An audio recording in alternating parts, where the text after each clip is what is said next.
Good afternoon, my good friends. Good afternoon, good afternoon, good afternoon. Good afternoon, my friends. Good afternoon.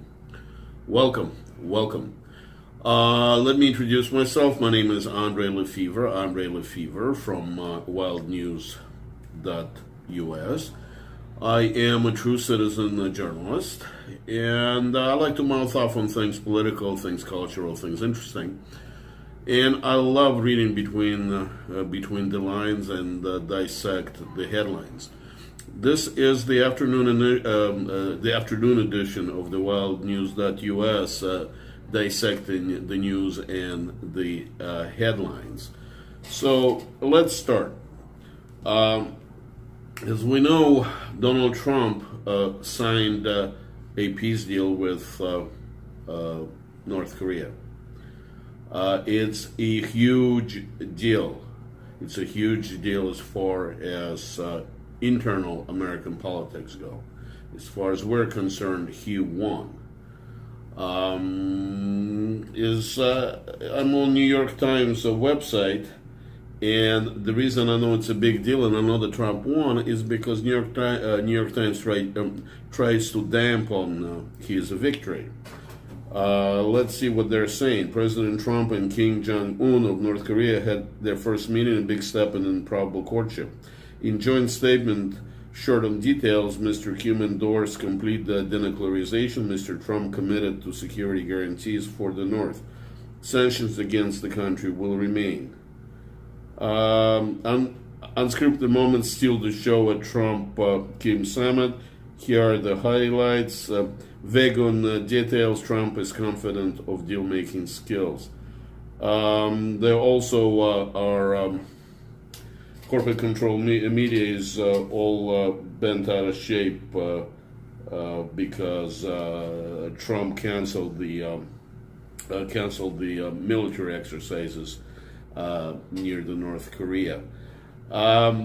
They don't know what to do with themselves. Rush Limbaugh had a very good point this morning, saying that they're all pissed off is because Barack Obama couldn't do it and they could. Also, it shows how stupid the hard left liberals are. It just validates the fact that Donald Trump is smart, articulate, very, very, very intelligent, and he can run rings around the Democrats. This is for internal politics. In the big picture, our fight and our negotiations are not with North Korea. It is with China. You can't look at North Korea just as a separate entity. All they are is a puppet of China. So there is a game going on between Donald Trump and China. And this is the latest move by Trump and the latest move by China. I suspect that China wants both Koreas to unify and to control the peninsula completely. So do we. I hope the people that are in charge of it after the Trump is gone are also wise and have a consistent policy for the Koreas. Otherwise, I have no doubts that Koreas will unify fairly soon. They'll just be extension of China. The whole peninsula is going to be in the hands of China. And I think this is why Chinese allowed Koreans to make a deal with Donald Trump. Moving on. Let's see. This is Washington Times. This story pisses me off every time I read them.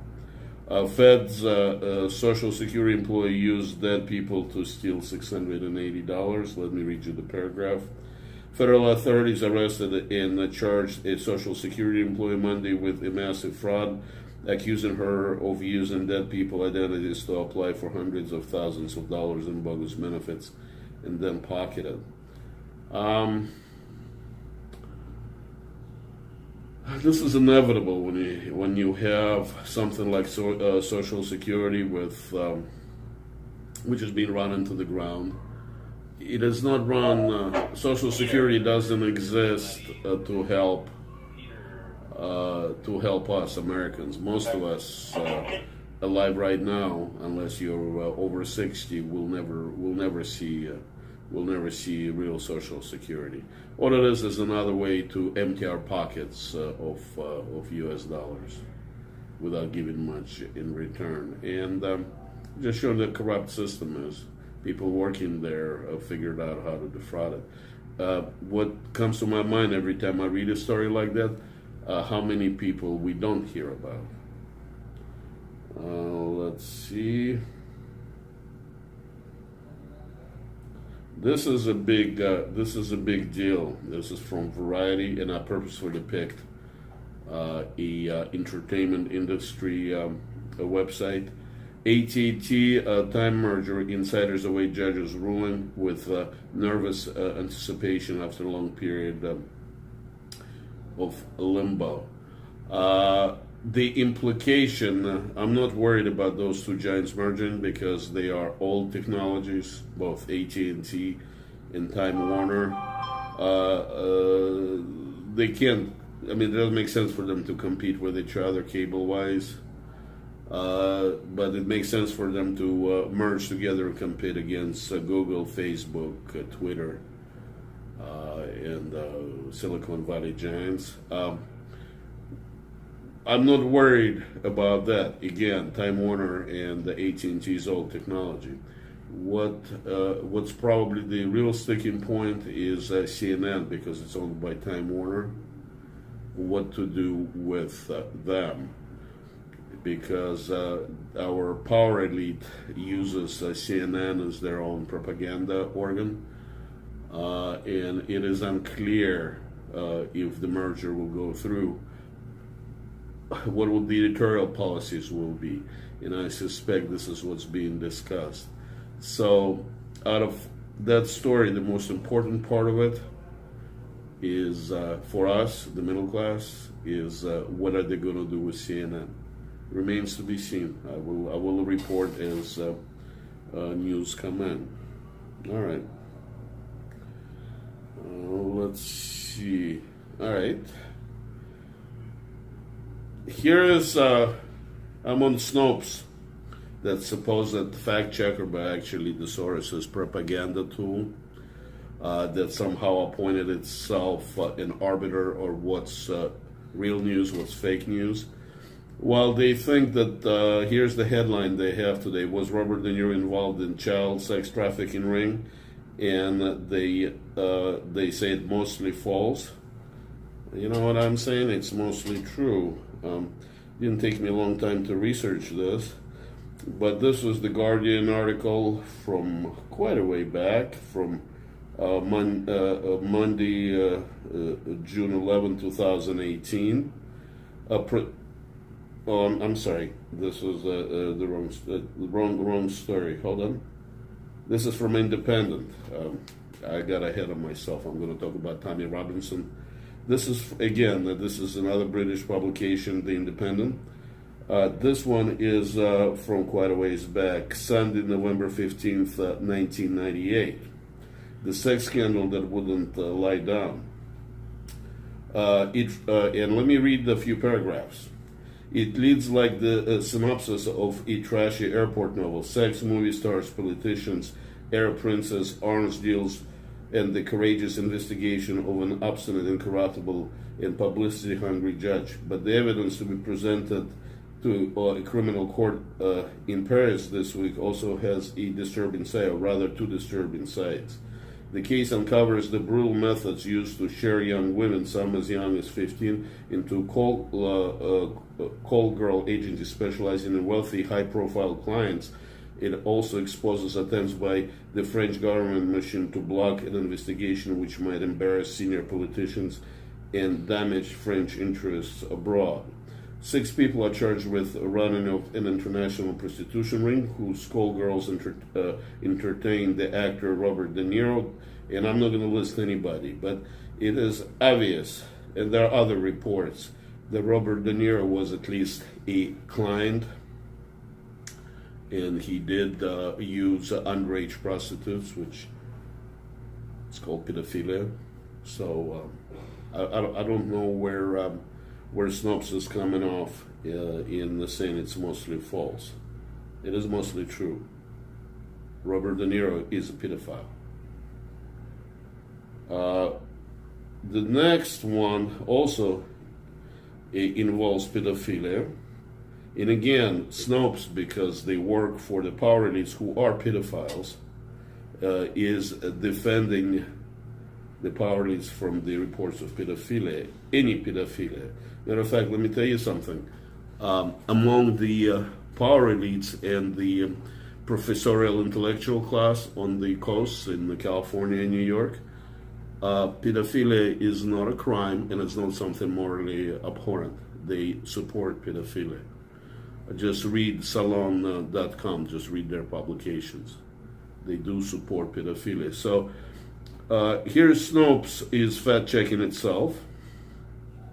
Did Snopes.com ignore a huge child trafficking bust in Arizona? And they mark it false. Well, again, I know they think that we're stupid, but I am on azfamily.com, and it is Phoenix 3 TV CBS 5. This is from January 12, 2018. Phoenix. The Phoenix Police Department, along with Phoenix Mayor Greg Stanton, announced Thursday their completion of a recent vice operation. According to officials, the completion of the recent human trafficking operation resulted in 86 criminal arrests in just 10 days. Undercover detectives opened a massage parlor and arrested patrons who wanted to perform sex acts.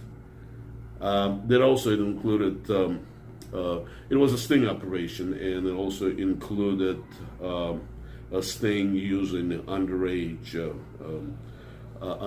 girls. I am not a big fan of sting operations by law enforcement, but Snopes got no business calling this fake news, mostly false.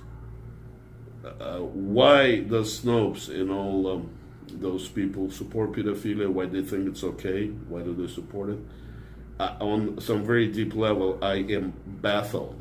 I guess it's just pure evil shining through. Now, before I go, I want to mention the two political prisoners in the West. There are more of them, but two of them I want to acknowledge because they're well known. Tommy Robinson. There was a big protest this week, Monday on the 11th in London, and a couple of people got arrested. And Tommy is a true political prisoner. The only reason Tommy Robinson has been arrested is because he spoke out against the death cult called Islam. He was arrested for exercising his God-given right to speak his mind. And let's see, the second person I want to mention is Ross Ulbricht. I'm on freeross.org, the website his mom and his supporters put up, and his only crime is that he was a pioneer in creating a computer program where you could trade anything you wanted using cryptocurrencies. Our federal government have framed them for a nonviolent crime. They accused him of being a drug kingpin, which was a lie. Gave him 2 life sentences for a nonviolent crime. And two of the federal agents that investigated the case and that put him behind bars are themselves behind bars for stealing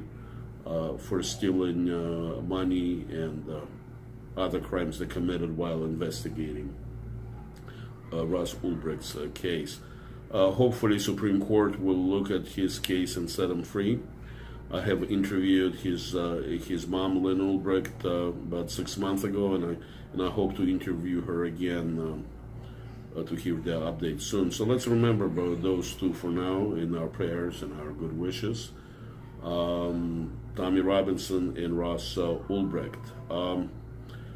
Thank you for tuning in. Visit my website, wildnews.us, wildnews.us. I appreciate you joining me, and God bless you guys. God bless you.